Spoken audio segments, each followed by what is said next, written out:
चाबी भरते जा रही है और आप उसी प्रकार से भरते जा रहे हैं। तो उसका विद्रोह करो। जितने भी मंदिर सरकार के अंडर में हैं उनको सभी को सरकार से मुक्त कीजिए। उस जगह पे संत ब्राह्मणों को बैठाइए, गौ की सेवा कीजिए। एक प्रश्न आज जो चल रहा है उसके विषय में मैं पूछना चाहूँगा कि जो आज मंदिर हैं वो सरकारी शिकंजे में है, तो इनके लिए आप कुछ बताना चाहेंगे, कुछ कहना चाहेंगे? देखिए, सरकारी शिकंजे से जो मंदिर अभी जो चल रहे हैं और जो अधिकतर आप अभी तक ज़्यादातर यही चल रहा है कि जितने भी आमदनी है, लोग कह देते हैं कि पैसा किस पे, बोले धर्मेंद्र मठों पे पैसा लगे हुए हैं, मंदिरों पे ही पैसा है, बोले बाबाओं पे ही पैसा है। तो ये पैसा सब जनता जनार्दन का ही है, उनका देखने का नज़रिया अलग है। कोई इसको शुद्ध रूप से देख रहा है, कोई अशुद्ध रूप से देख रहा है। जो इसको शुद्ध रूप से देखता है वो दान में दान दिया जा रहा है, और जो असिद्ध रूप में देख रहा है वो देने वाले को भी दो बार टोकेगा, तूने क्यों बाबा को 50,000 दे दिया भाई, उस मंदिर में क्यों तूने सोने का मुकुट पहना दिया भाई। ये क्या है कि एक राग देश है उत्पन्न करने वाला। और सरकार की आज के डेट में सरकार को अगर बात किया जाए, राजनीति को कह दिया जाए, तो राजनीति आज की बहुत गंदी है। पैसे के पीछे वो कुछ भी कर सकते हैं, किसी भी मंदिर को तोड़ सकते हैं। पहले या तो औरंगजेब हुआ, या आज के डेट में ये सरकार हो रही है, चाहे वो कोई सी भी पार्टी हो, किसी की भी पार्टी देख ली, अत्याचार तो सभी में हुआ। और साधुओं से ही अदबद के हुआ, ब्राह्मणों से ही अदबद के हुआ, क्षत्रियों से ही अदबद के हुआ। 7 जाति बताएं, लेकिन इन 3 जातियों से ही ज़्यादातर हुआ। और जितनी भी जातियां हैं उनको खाने पीने और कपड़ा पहनने से ही फुर्सत नहीं है। उनकी इतनी गरीबाई यानी बिछड़े हुए हैं कि उनको ना तो सम्मान मिल पा रहा है, ना उनकी जो ज़रूरतमंद चीज़ है वो भी उसको नहीं मिल पा रहा है। अगर किसी क्षेत्र से कोई विधायक बन जाता है या सांसद बन जाता है या एमएलए बन जाता है, तो आपने देखा होगा कि फलाना गांव उस बॉर्डर पे पड़ता है। अब वहाँ से सिटी कस्बा जो है 80 किलोमीटर है, और शहर जाना है तो 200 किलोमीटर है। समझ रहे हैं? वहाँ से उसी को फंड को वो कम से कम 50 बार पास कराते हैं और वो पैसा लगाते नहीं हैं। समझ गए? उनको वोट लेना है तो बस जाके एक पौवा दे दिया, 100-200 रुपया दे दिया, उसी में गरीब खुश हो गया। 2 दिन वो खा पी लिया, आनंद हुआ, फिर अंगूठा लगाया, वोट दे के अपना हरी हो। जब दिखा कि हाँ कोई अच्छा नेता बैठता है जो मर्मज्ञ हैं, जो पिछले जन्म का राजा रहा है, जब प्रारब्ध भी कोई चीज़ होता है, तो मैंने आपको बताया, जिसने धन नहीं देखा है, जिसने वैभव नहीं देखा है, उसे अचानक मिल जाए तो वो पागल हो जाएगा। बोले कहाँ से आ गया, उसको यही नहीं दिखेगा कि आया कैसे।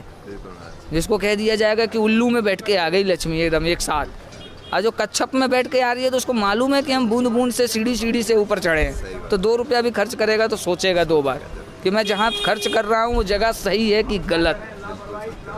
समझ रहे हैं प्रभु? तो कहने का अर्थ है कि जो हमारा धर्म और ये राजनेता जो मंदिरों में जो आज के डेट में कब्जा कर रहे हैं, और जो पहले से कब्जित हैं, यानी जो सरकार के अंडर में जो पहले से कब्जे हैं, आज के डेट में वो बिल्कुल खंडर हो गए हैं।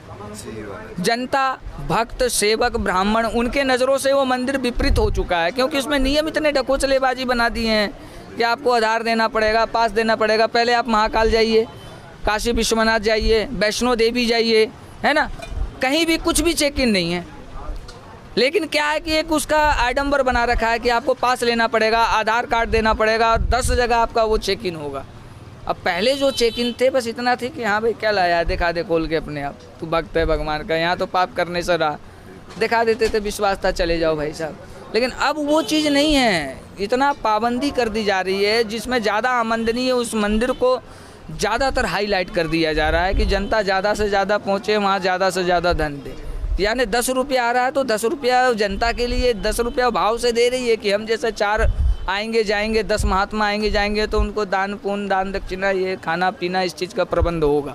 लेकिन आज वो चीज़ नहीं है। 10 आ रहा है तो उसमें मात्र 25 पैसा लग रहा है, बाकी 8.5 रुपया 75 पैसा वो ट्रस्ट के जो समिति बना के बैठे हैं सरकारी, वो खा रहे हैं। तो मंदिर अगर ब्राह्मण और साधु के हाथ में रहेगा तो जो धर्म है आपका, जो उस गांव की प्रथा मंदिर के प्रति चली आ रही है, या जो संतों ने प्रथा बनाई है, गुरु पीरों ने, वो प्रथा जीवित रहेगी और संचालित रूप से वो दिन पे दिन बढ़ता ही जाएगा, घटेगा नहीं।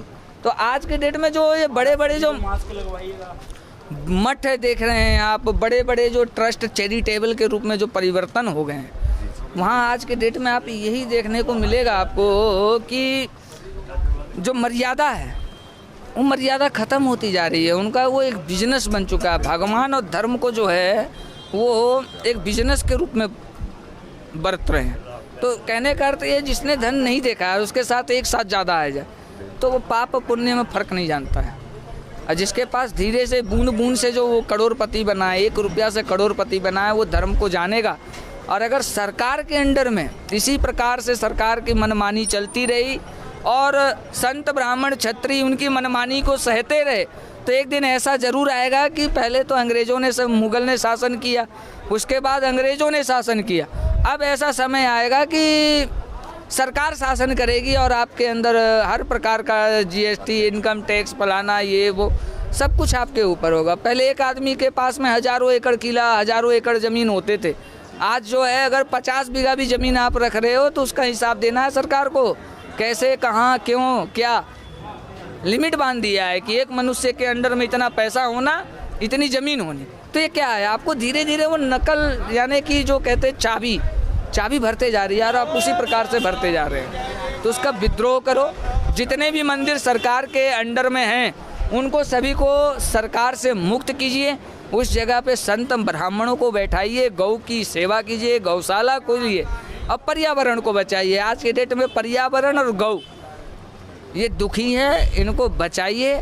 और इनको बचाना है तो सर्वप्रथम जितने भी मंदिर, जितने भी आपके जो पूर्वजों ने मठ मंदिर बनाया, जो आपके गुरु पीरों ने जो मठ मंदिर बनाया, जो सरकारी हो चुके हैं, उनको कब्जा मुक्त कीजिए। तब जाके हमारी दोबारा से चेतना आएगी, जब जाके हमारी संस्कृति बचेगी। अन्यथा संस्कृति को सरकार और कुछ व्यभिचार लोग जो हैं, नास्तिक लोग हैं, अहंकारी लोग हैं, वो अपने अहंकार के बल में, धन के बल में, पार्टी पॉलिटिक्सन के बल पे, अपने भजन के बल पे उसको नष्ट कर रहे हैं। भरत जी, यहाँ पे आपने बताया कि बहुत अच्छी बात बताई है यहाँ पर कि इनका विद्रोह करना ज़रूरी है, इनके लिए आवाज़ उठाएंगे तभी परिवर्तन आएगा।